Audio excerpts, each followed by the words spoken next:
The voice of जेके और इस वक्त मौजूद है हम the city of temples Jammu और ये हरी सिंह पार्क है और हमारे साथ हैं तारुफ के मोहताज नहीं है तरसीम जी है मूल निवासी जो रिटायर्ड चीफ एजुकेशन ऑफिसर हैं। इनसे हम जानेंगे जिस तरह आज यहाँ पे इन्होंने वेन्यू रखा था और एक पीसफुल यहाँ पे सेग्रीगेशन था, एक पीस को रिस्टोर करने की बात की जानी थी वहाँ पे और कम्युनल हार्मनी को बनाए रखने के लिए ये पेश रहते हैं, उसी को लेकर हम बात करेंगे और क्यों लॉ इन्फोर्सिंग एजेंसीज और एडमिनिस्ट्रेशन ने इनके जो पीसफुल एक सेग्रीगेशन को गेट टुगेदर को जो वो रिस्ट्रिक्शंस इम्पोज किए हैं और इनके जो लीडर्स थे उनको जो डिटेन किया गया है। Welcome sir. शुक्रिया वॉइस ऑफ जेके का मेरे साथ बातचीत करने का। सर क्यों आपको ये जो डेमोक्रेटिक इंस्टीट्यूशंस की आप बात करते हैं to restore democratic reforms in Jammu and Kashmir जो कि क्राइसिस चल रहे हैं यहाँ पे सोशो इकोनॉमिक और पॉलिटिकल सब जनता जानती है, इसी के बीच जो आप कोशिश कर रहे हैं हर जगह आप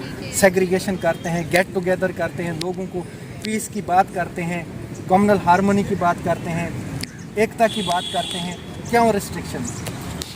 देखो ऐसे है कि कल मैंने ना मैसेज पढ़ा जो शाहिद सलीम साहब जो चेयरमैन हैं यूनाइटेड पीस अलायंस के, तो उनका मैसेज मैंने पढ़ा कि यहाँ प्रेस क्लब में कल इंटरफेथ कॉन्फ्रेंस होगी जिसमें अलग अलग धर्मों के स्कॉलर जो हैं, चाहे जो इस्लाम से है, जो क्रिश्चियनिटी से है, सिख धर्म से है, हिंदू धर्म से है या बुद्धिस्ट जैन, तो उन्होंने कहा था कि सारे जो स्कॉलर हैं अलग अलग धर्मों के वो लोग आएंगे, तो हम इंटरफेथ डिस्कशन करेंगे कि कैसे पीसफुली सारे धर्मों के लोग जो हैं वो रह सकते हैं। अगर हमारे में कोई मूड मटाव है, कुछ डिफरेंस नज़र आ रहे हैं तो उसके ऊपर चर्चा करते हैं और ताकि समाज को एक मैसेज आए हम पीसफुली जो है कैसे रह सकते हैं। अब यहाँ आके मुझे बड़ा दुख हुआ, मैं और भी साथी थे, मुझे दुख हुआ, पता चला जैसे आप कह रहे हैं कि हमारे वो साथियों को कोई प्रिवेंटिव डिटेंशन भी किए हैं, लोग वापस जा रहे थे, बड़े परेशान थे, मैं भी दुखी था।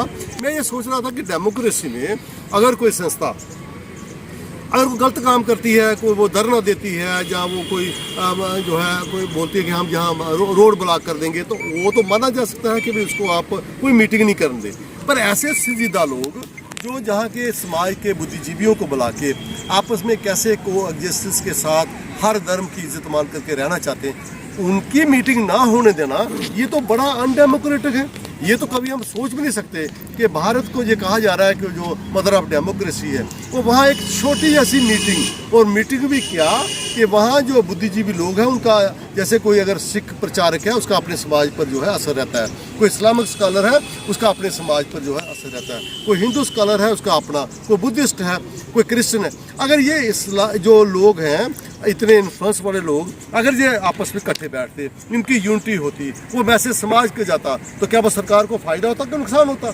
ये तो सरकार को करना चाहिए। मैं कहता हूँ सरकार को पैसे खर्च करके ऐसे लोगों को बुला के बोलना चाहिए कि समाज में जो लग रहा है डिफरेंस आ रहे हैं, लोग बड़ी जल्दी धर्म के नाम पर भड़क जाते हैं, तो यार कुछ लोग हैं जो लोगों को यूनाइट करना चाहते हैं, तो बजाय मदद करने के ये अनडेमोक्रेटिक मीटिंग कैंसिल कर देना, ये मुझे इसके बाद दुख हुआ। मैं यहाँ सोच रहा था, इतनी देर में आप आए हैं, वो आप मुझे पूछ रहे हैं, मैं ये सोच रहा हूँ कि बहुत गलत है, बहुत गलत है। जिसने भी किया, जिसके भी इन्फ्लुएंस में किया, ऐसा नहीं होना चाहिए, ये लोगों को सोचना चाहिए। अगर ऐसा और भी कहीं कोई लोग अगर इकट्ठा होकर आपस में यूनाइटेडली कोई पीस लाना चाहें, लोगों को इकट्ठा करना चाहें, तो ये तो कहीं भी नहीं होने देंगे। अगर ये कहीं भी नहीं होने देंगे तो फिर हमारे फंडामेंटल राइट गए, फिर हमारा आर्टिकल 19 ख़त्म, हमारा आर्टिकल 21 ख़त्म, हमारा आर्टिकल 25 ख़त्म, तो फिर तो हम गए डिक्टेटरशिप की तरफ। फिर डेमोक्रेसी वैल्यू, फिर क्या वोट डालने, क्यों वोट डालने, क्यों इलेक्शन करवानी है? अगर आपने लोगों को इकट्ठे भी नहीं होने देना, डिफरेंस भी नहीं ख़त्म करने देने, अगर अच्छे संजीदा लोग जो हैं बैठ भी नहीं सकते, तो मुझे इसका दुख हुआ।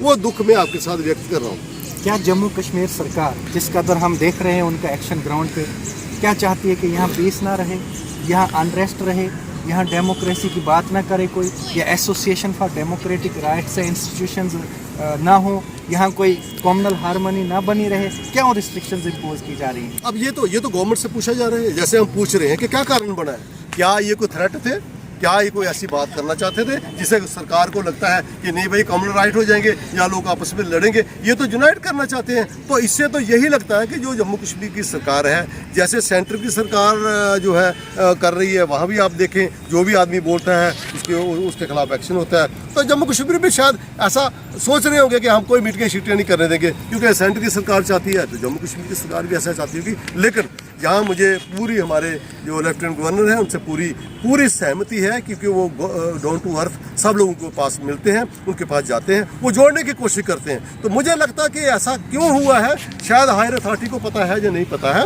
ऐसी संस्थाओं को इनकरेज करना चाहिए, ताकि सरकार का काम ये कर रहे हैं, सरकार भी चाहती है पीसफुल हालात बने रहें, लोग मिलजुल के रहें, वही काम ये एनजीओ हमारे साथी कर रहे थे। तो इनको इनकरेज करना चाहिए। मुझे लगता है अगर किसी ने ऐसे किया है तो वो गलती है। अगर ऐसा ही चलता रहा तो इसके इम्प्लीकेशंस क्या होंगे सोसाइटी में? कुदरती बात है। देखो अभी इलेक्शन आ रहे हैं, अगर ऐसा ही होगा तो लोगों के मन में आएगा कि यार ऐसी एडमिनिस्ट्रेशन को, ऐसी सरकार को क्या करना है, लोग उसके एंटी हो जाते हैं। तो मुझे लगता है सरकार एंटी तो लोगों को नहीं चाहती थी कि लोग एंटी हो जाएं। ये क्यों हुआ है, ये मुझे अभी मैं सोच रहा था, ये तो बहुत अच्छा काम था, इसको क्यों रोका गया है? अब मेरे मन में भी ऐसी कोई सवाल पेश हो रहे हैं, ये एडमिनिस्ट्रेशन बता सकती है।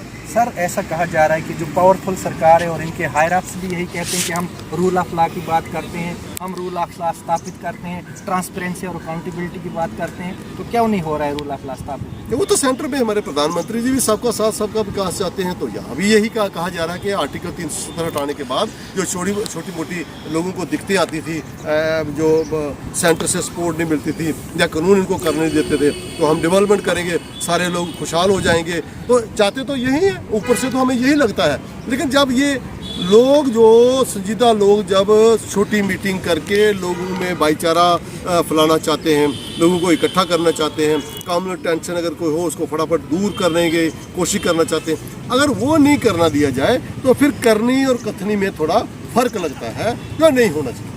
Thank you so much. ये थे हमारे साथ मूल निवासी और एक नेशनल बिल्डर रहे हैं, एजुकेशनिस्ट रहे हैं। इनका यही कहना है कि जो भी डेमोक्रेटिक सेटअप है उसको बहाल किया जाए, कम्युनल हार्मोनी की बात की जाए और सरकार को भी फोरफ्रंट पे आना चाहिए।